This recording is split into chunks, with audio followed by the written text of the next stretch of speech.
علامت اللہ نے وہ کسی ملامت کرنے والے کی ملامت سے نہیں ڈرتا.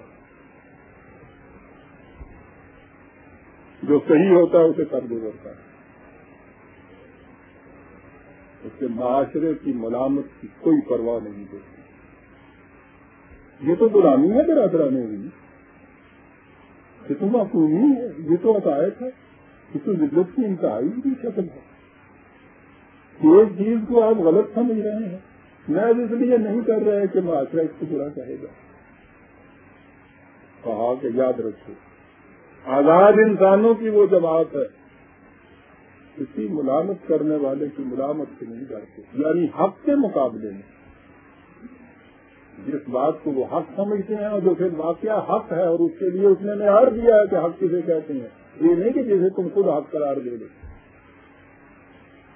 اس حق کے مقابلے میں کسی ملامت کرنے والے کی ملامت کی وہ پرواہ نہیں کرتے.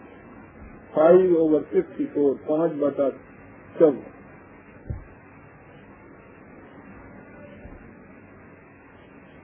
اور آگے بڑھیے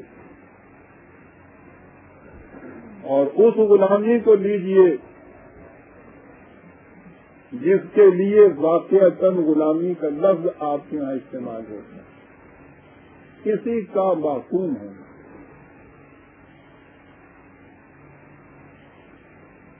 کسی کا نام غلامی آنا ہے نا. لیکن آپ نے یہ کہا تھا کہ اگر کوئی باہر کی قوم کسی ملک پر آ کر حکومت کرے وہ غلامی ہے. قرآن نے آ کر کہا کہ یہ سوال ہی غلط ہے. کوئی انسان کسی دوسرے انسان پر حکومت کر ہی نہیں سکتا.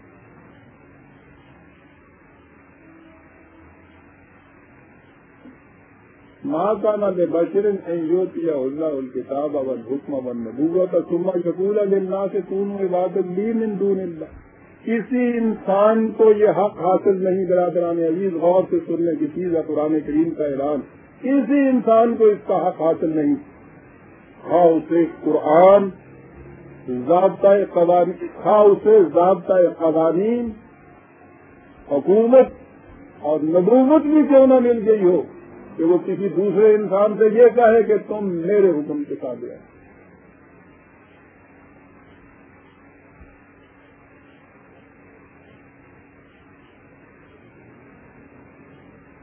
ایسا عقائد کیا کسی قاعدے کے مطابق تو چلنا ضروری ہے نا.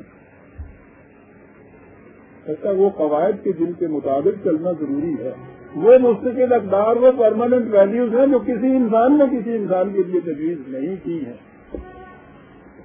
جو خدا کی طرف سے تمام انسانوں کو ملی.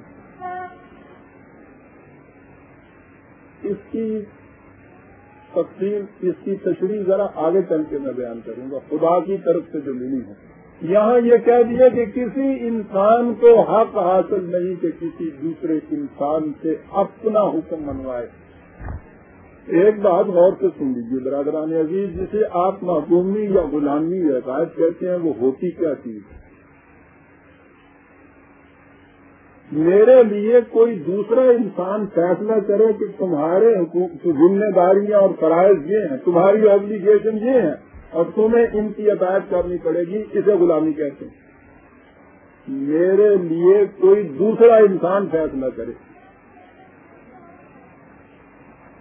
کہ تمہارے فرائض یا آبلیگیشن یہ ہیں اور تمہیں یہ کرنا ہوگا.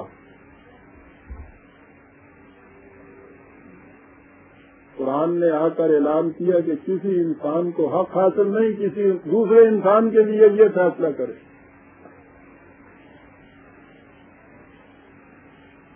یہ حق کسی ایسی قوت کو ہے جو انسانوں سے اونچی ہو. اور آگے چل کے میں جیسے میں نے عرض کیا پھر میں بتاؤں گا, وہ قوت بھی ایسی نہیں ہے جو حکومت کے لیے یہ چیزیں آپ کے اوپر نافذ کرتی ہے, وہ تو بات ہی کچھ اور. یہاں بہرحال قرآن نے یہ کہہ دیا اطاعت اور اتباع کسی انسانوں کی کسی جماعت کسی گروہ کی نہیں، کسی قوم کی نہیں، نہ اپنے کی نہ دوسرے کی. اتبعوا ما انزل الیکم من ربکم ولا تتبعوا من دونہ اولیاء. صرف اس کا اتباع کرو کہ جو تمہارے خدا نے تمہارے لیے نازل کیا ہے، اس کے علاوہ کسی اور سرپرست کا اتباع مت کرو. 7/3.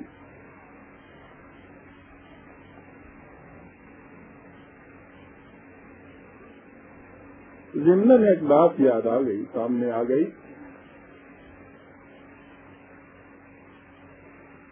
حکومت تو بہرحال رہنی چاہیے، یعنی سوسائٹی کا نظم و نسق تو ضروری ہے.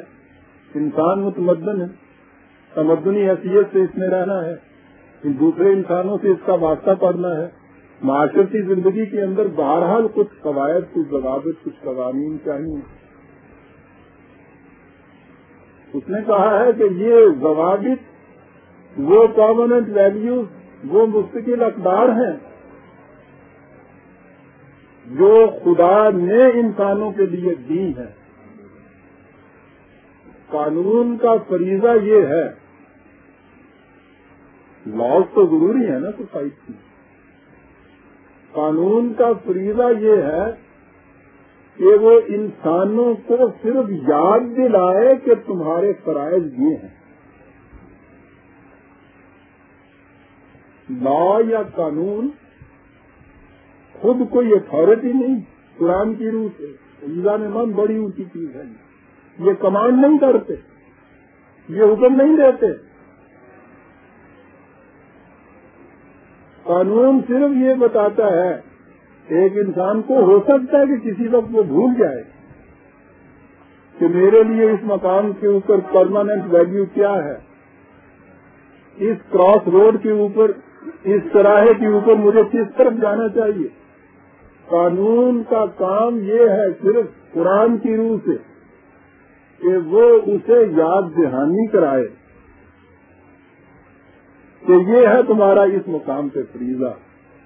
فریضہ وہ خود متعین نہ اس کے لیے کرے، جو پہلے سے طے شدہ ایک بات اس نے مان لی ہوئی ہے، خدا کے احکام اور اس کے قوانین، وہ اس کی یاد دہانی کرائے. اس بات کو ذہن میں رکھ کے آپ قرآن کریم کے ان مقامات کو پڑھیے جہاں اس نے کہا ہے ما انزلنا ھذا القرآن لتشقى. یہ قرآن ہم نے اس لیے نازل نہیں کیا ہے کہ تم اس کے نیچے کچلے جاؤ اور اس کے نیچے تراش ہو جاؤ. الا تذکرۃ لمن یخشی. یہ تو صرف تمہیں یاد دہانی دلاتا ہے کہ تم نے کیا کرنا ہے.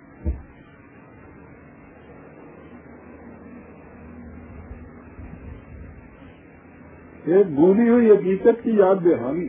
یا تو تم لعلکم تذکرون. یہ اس لیے یہ کچھ کہتا ہے تاکہ تمہیں یاد آ جائے.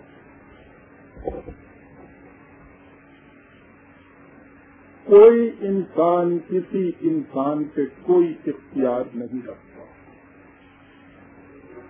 قرآن کریم کا پہلا ورق الٹنے سے پہلی سورہ فاتحہ جو آپ کے سامنے آتی ہے، اس میں جو پہلی چیزیں ہیں اس میں مالک یوم الدین آپ. یہ حقیقت میں منشور ہے آزادی کا انسان کی، جیسے سورہ فاتحہ آپ کہتے ہیں. دوسرا وقت آئے گا تو میں اس کی پھر اس صورت کو لے کے سامنے آپ کے رکھوں گا تو آپ دیکھیں گے یہ ڈیکلریشن آف انڈیپینڈنس منشور ہے ایک آزادی کا نوع انسانی کے لیے. مالک یوم الدین. عام ترجمہ مالک دن جزا کا. سنیے قرآن کیا کہتا ہے.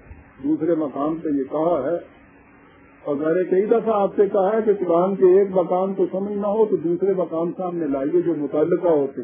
دوسرے مقام میں وہ خود وضاحت کرتا ہے، کہتا ہے معادروں کا ما یوم الدین.